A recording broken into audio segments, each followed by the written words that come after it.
अस्सलाम वालेकुम दोस्तों, मैं हूं असलम आलम और आप देख रहे हैं गल्फ एक्सपर्ट। दोस्तों, इस वीडियो में आप लोगों के कुछ कमेंट का रिप्लाई देने वाला हूं।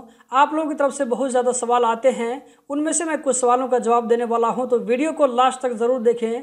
चलिए आज का पहला सवाल यहां पर हम देखते हैं। आप में से किसी भाई ने यहाँ पर पूछा है, उनका कहना है कि उनका वीज़ा प्रिंट हो चुका है, लेकिन वीज़ा प्रिंट होने के बाद में उनके पासपोर्ट नंबर पर एक और वीज़ा, दूसरा वीज़ा अंडर प्रोसेस दिखा रहा है।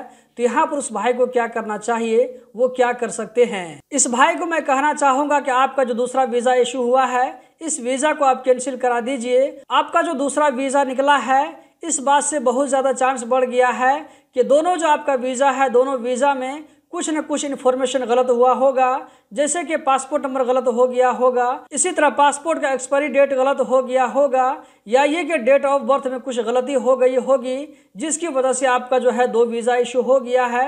दोनों वीज़ा में किसी न किसी वीज़ा के अंदर में आपको गलती मिल जाएगी, तो आप इस बात को भी ज़रूर चेक कर लें और दूसरे वीज़ा को कैंसिल कर दें। सेम इसी तरह का मैटर आपसे पहले भी एक भाई के साथ में हुआ था। उस भाई को मैंने जो है वीज़ा चेक करने के लिए कहा, तो उसने वीज़ा अच्छे से चेक करने के बाद में उसको पता चला कि वीज़ा के अंदर में जो पासपोर्ट नंबर है, या ये कि वैलिडिटी या डेट ऑफ बर्थ में कहीं पर न कुछ मिस्टेक हो गया था।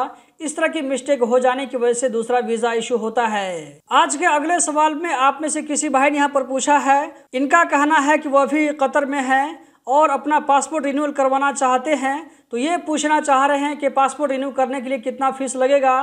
तो दोस्तों, मैं आप लोगों को बताता चलूं कि कतर में पासपोर्ट रिन्यू करने के लिए जो फीस है वो है 185 रियाल। मतलब कि जो आम लोग पासपोर्ट यूज करते हैं उसका फीस आपको जो है 185 रियाल आएगा, जबकि 66 पेज वाला आपको 370 रियाल आएगा। 10 साल से कम उम्र का अगर बच्चा है तो उसके पासपोर्ट बनवाने के लिए 93 रियाल लगेगा, जबकि 10 साल से ऊपर के बच्चे को पासपोर्ट बनवाने के लिए जो है 185 रियाल लगेगा। इसमें आप कम से कम 50 या ये कि 100 रियाल का टाइपिंग चार्ज जोड़ दीजिए, क्योंकि आपको जो है इससे पहले अपॉइंटमेंट लेना पड़ता है, फॉर्म फिल करवाना पड़ता है। तो मिला जुला के आप लोगों को एक्स्ट्रा 100 रियाल खर्चा आएगा। आज के अगले सवाल में आप में से किसी भाई ने यहाँ पर पूछा है कि उनका एज 17 साल 2 महीना हो चुका है, तो क्या वो कतर जा सकते हैं या नहीं, उनका वीज़ा निकलेगा या नहीं निकलेगा? तो मैं आपको बताना चाहूँगा कि आपने जैसे बताया है कि आपका एज 17 साल 2 महीना हुआ है, तो आपका जो है विजिट वीज़ा इशू हो सकता है। इसी तरह फैमिली वीज़ा इशू हो सकता है, लेकिन आपका वर्क वीज़ा इशू नहीं होगा। वर्क वीज़ा इशू होने के लिए 18 साल कंप्लीट होना ज़रूरी है। अगर एक दिन भी बाकी रहेगा तो आपका वीज़ा नहीं निकलेगा, तो अभी आपको 10 महीना और वेट करना पड़ेगा। उसके बाद में आपका वीज़ा इशू हो जाएगा कतर का वर्क वीज़ा। अगले सवाल में आप में से किसी भाई ने पूछा है, इनका कहना है कि ये जो है टोटल 5 साल तक किसी एक कंपनी में काम किए थे, तो फर्स्ट टाइम जो है 3 साल गुजारने के बाद में छुट्टी में गए, उसके बाद छुट्टी गुजार करके बाद जब वापस आए कतर में, तो फिर इनको 2 साल हो चुका है। अब इनका जो है नया आईडी बन चुका है, अब ये कैंसिल करके घर जाना चाहते हैं। तो यहाँ पर ये पूछ रहे हैं कि क्या कंपनी वाला हमसे आईडी का पैसा डिमांड करेगा? तो दोस्तों, यहाँ पर मैं आप लोगों को सजेशन देना चाहूँगा, वो ये कि अगर आप लोगों को कैंसिल जाना होता है तो कैंसिल जाने से पहले आईडी को रिन्यू मत करवाएं।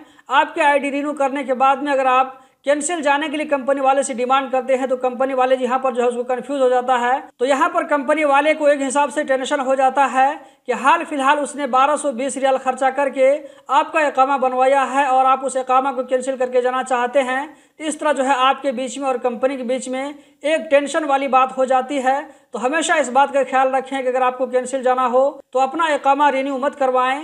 इकामा रिन्यू करवाने से पहले आप कंपनी को नोटिस दे दें कि मैं कैंसिल घर जाना चाहता हूं, मेरा इकामा रिन्यू मत करें। इस तरह ज़्यादा लफड़ा नहीं होगा। बहरहाल आपने जैसे कि बताया है कि आपको कंपनी के अंदर में 5 साल हो गया है, आपका हाल फिलहाल आईडी लगा है और आप कैंसिल करके जाना चाहते हैं, तो मेरे ख्याल से इसमें जो है इतना ज़्यादा टेंशन वाली बात नहीं होनी चाहिए। आप कंपनी वाले से रिक्वेस्ट करके आईडी को कैंसिल करा लीजिए। अगर कंपनी वाला आपसे आईडी का पैसा मांगता है तो थोड़ा बहुत समझौता करके इसको जो है डील कर लें। इस चीज़ को जो है बड़ा इशू बनाने की कोशिश मत करें, वरना आपके साथ भी दिक्कत और प्रॉब्लम हो सकता है। मान लीजिए कंपनी वाला अगर आपसे आईडी का पैसा डिमांड करता है, इस बात को लेकर अगर आप लेबर मिनिस्ट्री जाते हैं तो लेबर मिनिस्ट्री में भी इस बात को लेकर के जो डिसीजन आएगा उसमें काफ़ी वक्त लग सकता है। इसीलिए मैं यहाँ पर आपको कहना चाहूँगा कि दोनों तरफ से जो है समझौता से काम करके इस मैटर को ख़त्म करें। आज के लास्ट सवाल में आप में से किसी भाई ने पूछा है, इनका कहना है कि ये जो है आज़ाद वीज़ा में कतर में काम कर रहे थे, सीआईडी वालों ने इसको जो है 2020 दिसंबर के महीने में पकड़ करके इनको जो है आई फिंगर और हैंड फिंगर ले करके घर भेज दिया। अब ये पूछना चाहते हैं कि अब दोबारा ये कतर जा सकते हैं या नहीं, इनका वीज़ा निकलेगा या नहीं। आपको सीआईडी वालों ने क्यों पकड़ा, कहां पर पकड़ा, आपने ये चीज़ यहां पर नहीं बताया है, किस हालत में पकड़ा। अगर ये सारी चीज़ अगर आप यहां पर मेंशन कर देते तो मुझे जवाब देने में आसानी हो जाती। बहरहाल आपने जो सवाल किया उसके हिसाब से मैं जवाब दे रहा हूं।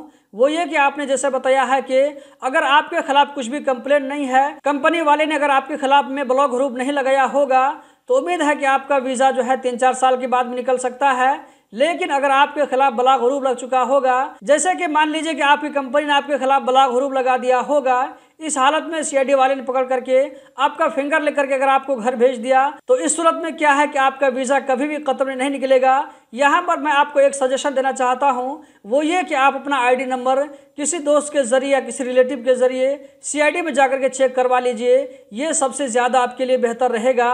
आपको जो है पूरी पक्की जानकारी मिल जाएगी कि आपका वीज़ा निकलेगा या नहीं निकलेगा। तो दोस्तों यही थी आज की वीडियो। उम्मीद करता हूँ ज़रूर पसंद आई होगी।